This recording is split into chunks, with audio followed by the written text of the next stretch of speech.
Well, first of all, hello and welcome to my YouTube channel.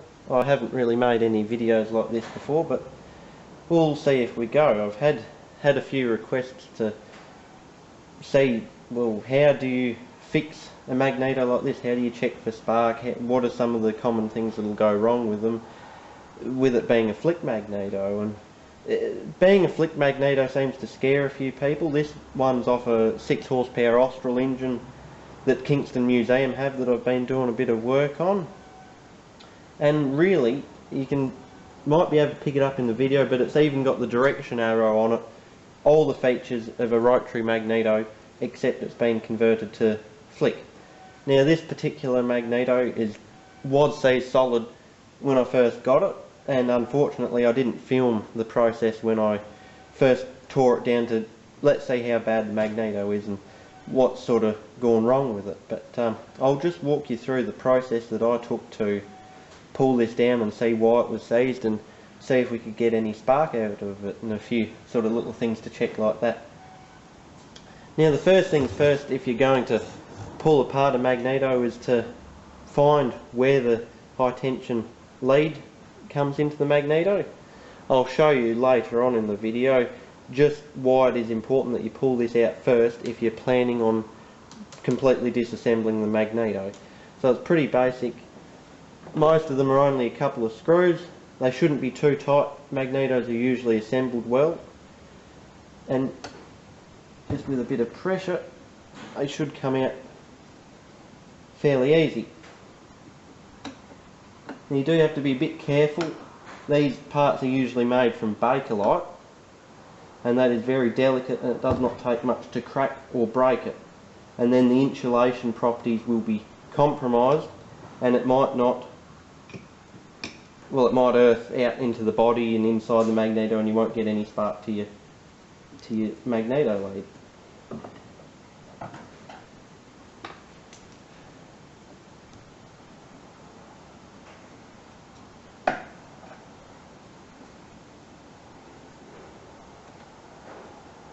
I'm not sure how well the camera will pick this up, but they're tapered shank on the screw to help locate the pickup, which are quite delicate. And as you can see, there should be a little carbon brush in this hole that's on a spring to pick up the spark off the ring on the coil in the middle of it, but we'll get to that later. But this one is missing that. Now the next part to have a look at is to pull the points cap off, and so most of the time these are fairly tight to move, but this one's not too bad. You just should be able to wiggle to get the cap off. Possibly have to pry gently, it depends. This engine's been out in the weather, and so it's had a bit of corrosion happen, which just makes everything just that little bit tighter than it should be. But you do want these caps to be fairly good fit so that you don't get moisture in. Now this pickup here off the cap, that can be mistaken for being the pickup lead to the run to your spark plug, but that is to ground the magneto so that you can stop it, and this is more for when it's used as a rotary magneto instead of a flick magneto. As you can see with Australs, these magnetos sit on a bracket and they have a lever that locks in to hold the flick away from the cam that operates it. So the first thing I saw is there was no obvious signs of moisture or why it would be seized in here. Now what I usually like to do is to pull these arm off that holds the points cap on, just get it out the road first. Usually you're fairly lucky with magnetos, they are assembled well and they tend to come apart nicely. Even this one, you can see it's been out in the weather and it's still coming apart very well, considering its age as well. They were just assembled properly with a bit of never seized compound on the threads. Now I've just zoomed you in a bit so you can hopefully see a bit clearer what's sort of happening here in the points. Hopefully the camera will pick it up. But so you can see in here there doesn't seem to be much water damage. If the magneto wasn't seized, the first point of coil to see why it wouldn't be sparking would be to just lift the points apart carefully. Hopefully my fingers don't cover it all, but you pull them apart and then you use a points file or a bit of emery and you just give them a bit of a clean. But this magneto was seized when I pulled it apart, and I'm just taking you through the exact process I followed. So the next part to remove is this outer ring, just to get it out of the road of where the screws are that hold this plate onto the end of the magneto. And they can be a fairly firm fit because they rotate to adjust the advance and retard of the spark timing in the magneto. And so you don't want them to be able to float around loosely, so they are firm. And with a screwdriver you should be able to gently pry that, work your way around it and just jiggle it and pry it, and it'll walk its way off. Be very careful, they are bronze on this magneto at least, and so they will damage easily. But you just walk that off. It'll take you a bit of time, but you're better to be slow and steady than end up damaging it. We just walk it off.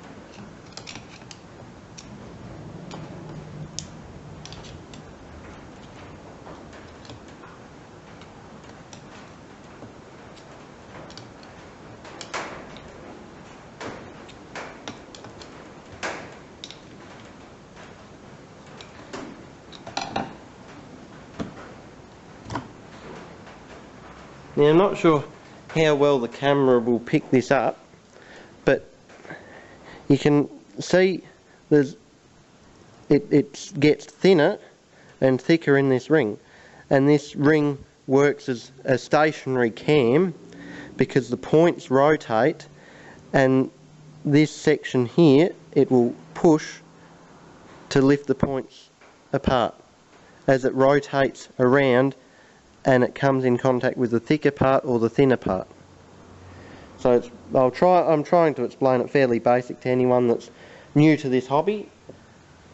Now the next thing to do is to pull the points off, just to keep them safe at the moment, because you just don't know what you're going to need to do to unseize the magneto. And it's fairly basic. The points on most magnetos are keyed so that you can't change the timing to be out when you put it back.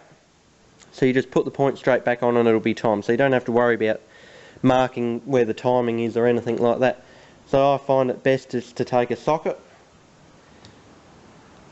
and apply firm pressure. You shouldn't have to apply copious amounts of force. It should come fairly gentle. The bolt is tapered on the shank to help pull the points in onto their taper and their keyway so that they are firm.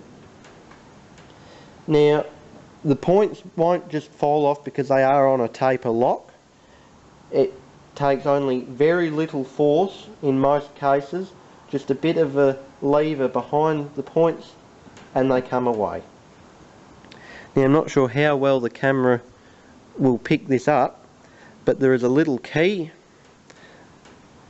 I'm not sure if you might see it that way a bit better. There is a little key, and that's just been pressed to form that key, which locates into a corresponding slot inside the magneto, and it also is tapered, which locks it firm onto the shaft and it can't move. Now also be careful, they have a small carbon brush to ensure that they are picking up off this ring here to give you the connection to the coil for the points to work and throw the spark. Now the next part of the process, to have a look to see where this water damage is or why it's seized. If it hasn't been water, just the reason behind this magneto being seized. So I've got 3 screws to pull out. Now they should come fairly easily, but if you put the screwdriver in the slot, you can't quite get them to turn. You just use a bit of gentle blow with the hammer to give the thread a bit of a shock to dislodge any rust that might be on it, and then you should be able to pull them out as easy as this.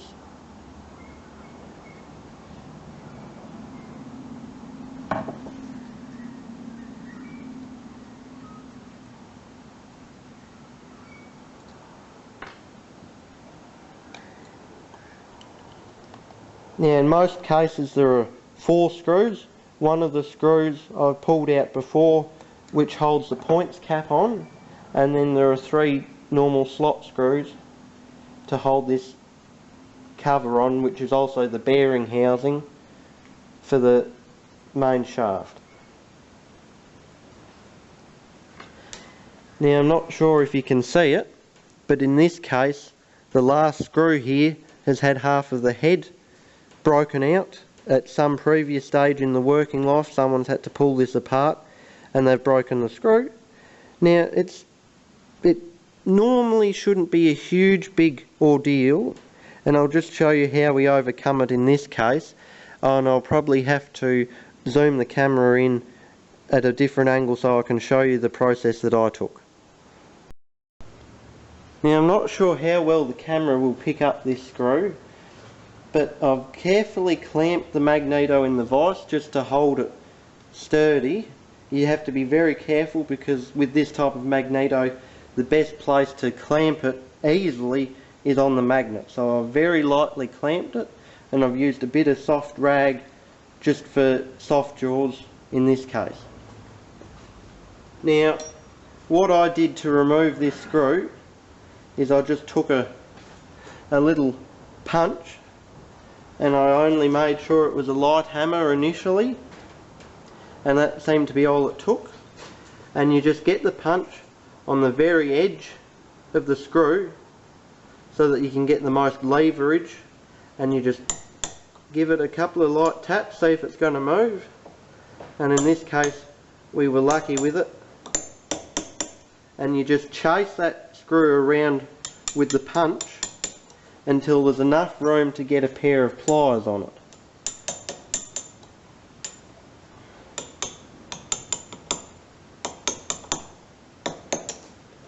Now it's quite fiddly and will take a lot of time, because you want to be very careful that you don't cause much damage to this. In this case the Austral's being kept in working clothes, so we definitely want to try and conserve the patina of the magneto in this instance.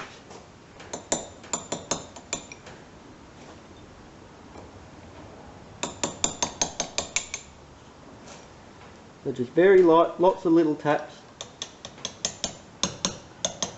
and then that might be enough to get a pair of pliers on it, and it should just unscrew, which it's going to.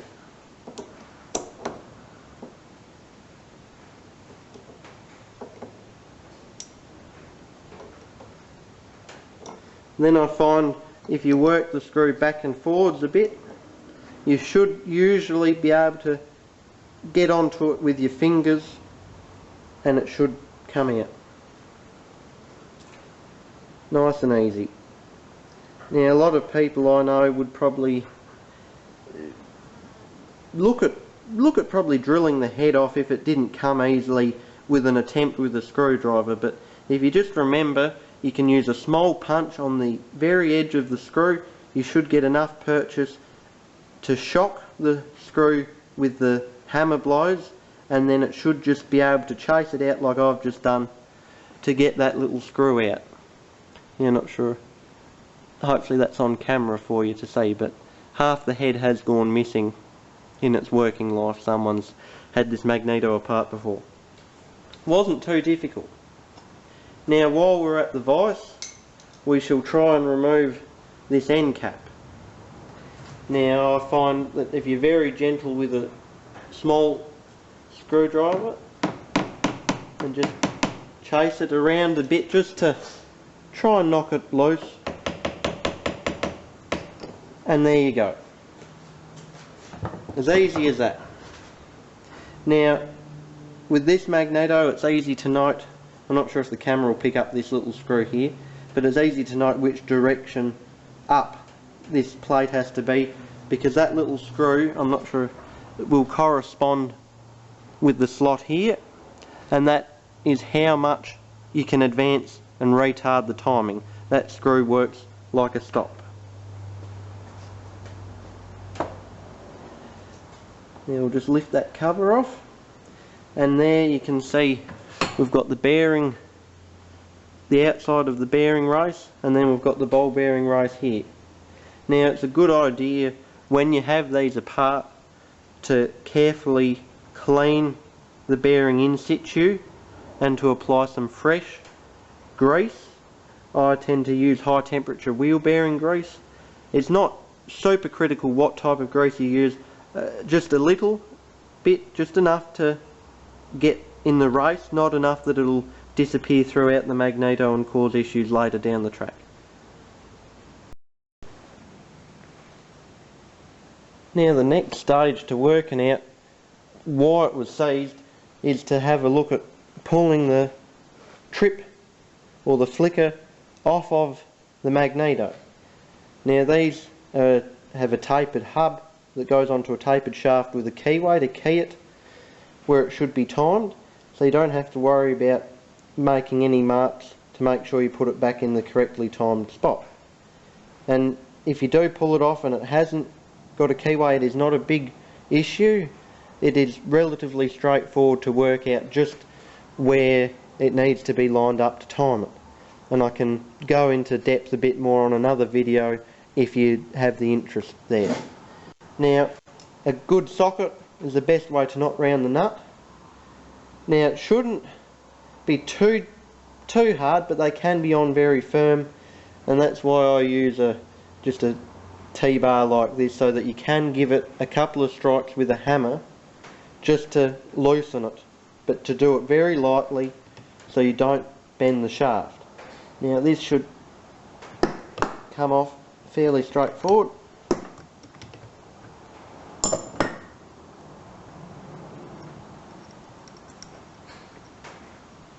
And you've got the nut and the spring washer, and you should just be able to give it a small lever behind to break it off the taper, and it should, might need a bit of a tap.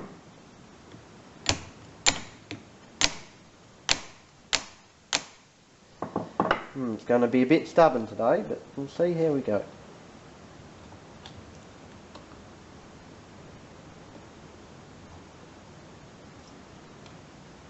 Okay, well this is going to provide a good demonstration in how you'll find it with most magnetos. Most of the timing gears are all the same, and they can be very stuck on the taper. They are often very firmly put on.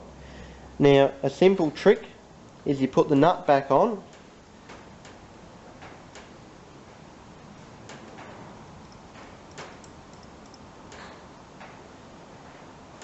now I'm not sure how the camera will pick it up, but you hold the magneto by the striker, and then you give the nut a sharp blow, but a soft blow, and it should, just like that, not, hopefully the camera picked that up, and it's come off the taper. And you undo the nut. The nut's there to save the thread, so you don't burr the thread over. And there you go. That's all it takes, and you can see it's got, not sure, hopefully that picks it up alright. You can see the keyway in it, and that's all it is. Fairly simple, and you just need to either take that, well, you have to take the key out if you're going to pull that coil through, because you have to take the coil out the other end, and so a little screwdriver is usually your best bet there. There you go. got the key out, and it's very important to try to see where that key disappears to and to save it so you don't have to try and track down another one the same size. Now I have seen on magnetos that the farmer has used a bit of small fencing wire in the slot, which can work. I have used it as a temporary repair in the field, but ideally you want your little woodruff key and they just work perfect. Now if we turn it around and we'll try and get the coil out. Now when I first had this magneto apart, we had to put the nut back on this end,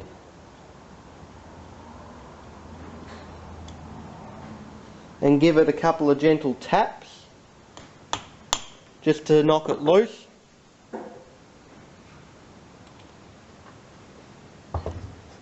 And then you carefully, hopefully I don't get my hands in the road, carefully pull the coil out. Now as you can see, there's signs of water damage, so that is why it would have seized, is there was water in it. When I had this out before, all this was covered here, was covered in quite a thick film of rust, and you can see the pitting. Hopefully if the camera can pick it up, you can see the pitting. And I sanded it carefully, not to sand the brass, but to sand here where the rust had formed on the iron core, so that there is tolerance inside the housing. I'm not sure how well you see it, but there is a bit of rust in there that we also had to sand out by hand, just to give it, because it's a very tight fit between the magnets and the coil, so that you can get it to work. Now I was talking before about how important, right at the start of the video, how important it is to pull out your pickup first. Now the pickup comes into the side of the magneto, and the little carbon brush that's in the end of the pickup rides in this ring. And if you try and pull this coil out or move it without taking your pickup out, you're either going to snap the end off your pickup and have to try and find another one, or you're going to break the Bakelite ring here. There's two rings that protect the little brush and insulate it so that the spark travels directly from the pickup here onto the brush, and it goes straight to your spark plug. Now if you don't remove this, you will break something, and they are very hard to replace. To find any reproduction ones or new old stock is quite a challenge. Now that it has come apart and we've ascertained the reason for it being seized, we need to inspect the coil to see if there's any damage. The varnish seems to be intact. The rust, I'm not sure if you can see it, there is some corrosion and rust that have ended up in the end here, but it doesn't seem to have gone through into the coil anyway. This side it looks alright too. Now if my multimeter was working, but it happens to have conveniently died today, I would have shown you how to check the coil. This is a high tension magneto which has a primary and secondary coil, so that you can get the spark voltage right up to overcome compression in the motor. On some magnetos they are low tension, they only have one winding, and the set of points is what they call an igniter, which is inside the combustion space. Now also there will be a condenser in this end, which is basically just a capacitor, and you can check that easily with a multimeter. On an analog one it's easy, is you just put voltage, you turn your multimeter to voltage, put it across each side of the capacitor, and then you change quickly you change your negative and positive probe around, and you should get a flick on the needle indicating that there was a residual voltage built up, which means your capacitor is working. And with your coil, you're just checking for continuity that it hasn't burnt out and created a short. Now I'll just put this back in the magneto and I'll show you how we check for spark. One thing to note when putting the coil back in, I like to put this end cover on as the first step once you've got the coil back in. It can be tricky to align these with the bearings because you've got to think, well, it's a magneto, so you've got the magnet around here which can pull the coil off center, and so it can be a bit of a trick just to get everything to line back up right. And I usually just push the coil out that bit, try and get this on the bearing, and then it should just snap back in if you get it right. But it can be a bit of a fiddle to get it to head back in.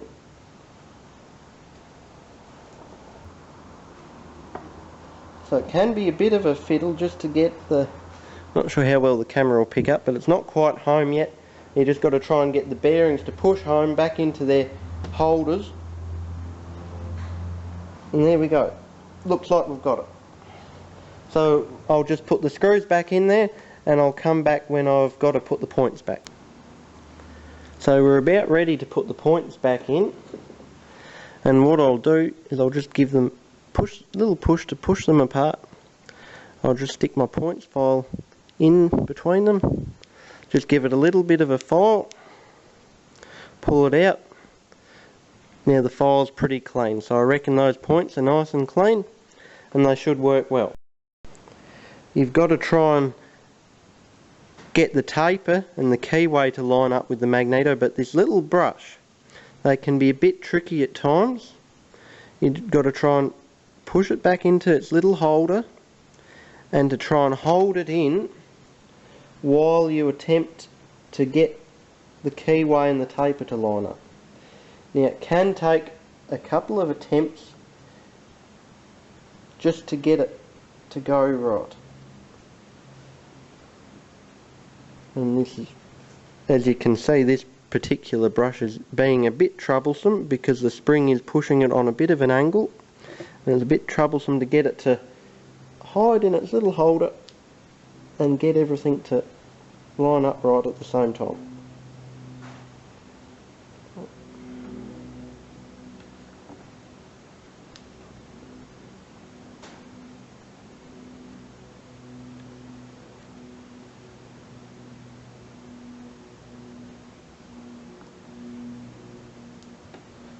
There we go, I think I've got it there. Yep, that's on the taper now.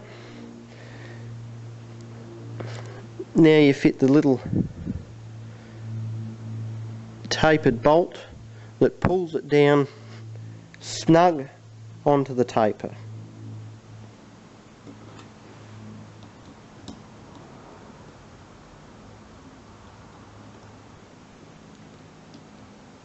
Now it doesn't need to be that tight, it just needs to be snugged down, firm, and it's something that you just get used to with experience, is the feel when it is firm.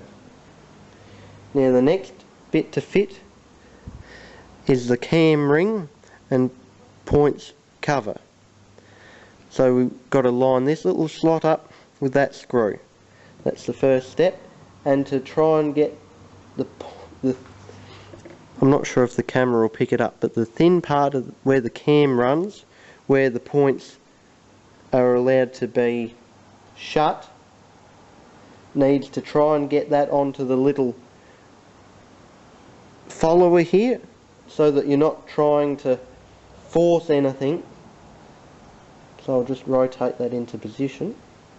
So you're not trying to force anything when putting this on, because if you have it otherwise oriented when it's trying to open the points, the cam can sometimes catch on that follower before you get this pushed on all the way.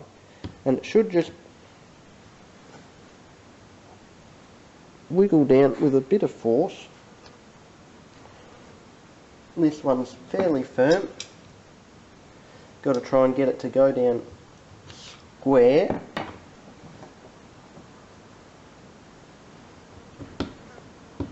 There we go, and it's home. And as you can see, it just twists for advanced retard and that pin holds it. Now I'll just leave it about in the middle until it's on the engine and we know exactly where it needs to be firing. And the next part is you just put it all back together, ready to test for spark.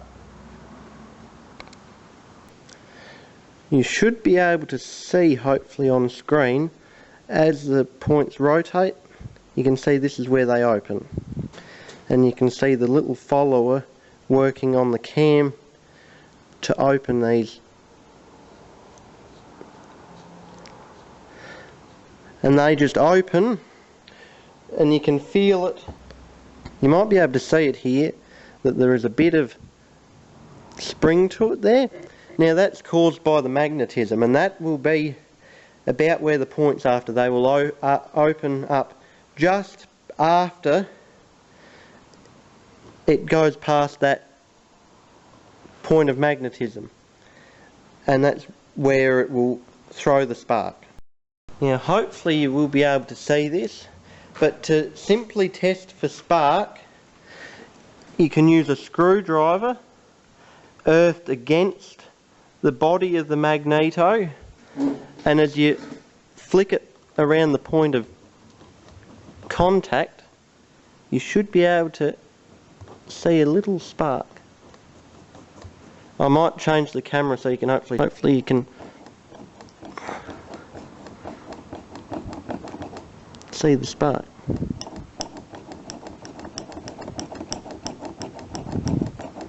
I can hear it at least.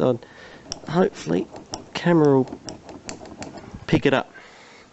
And that's just how you check for spark. It's fairly basic, and all the magneto needs to do to create that spark is to just flick, and this is spring loaded. There's a spring each side that pulls this so that it's vertical, and then as the engine comes around it'll open it up like this on the cam, and then it'll flick back and then to stationary.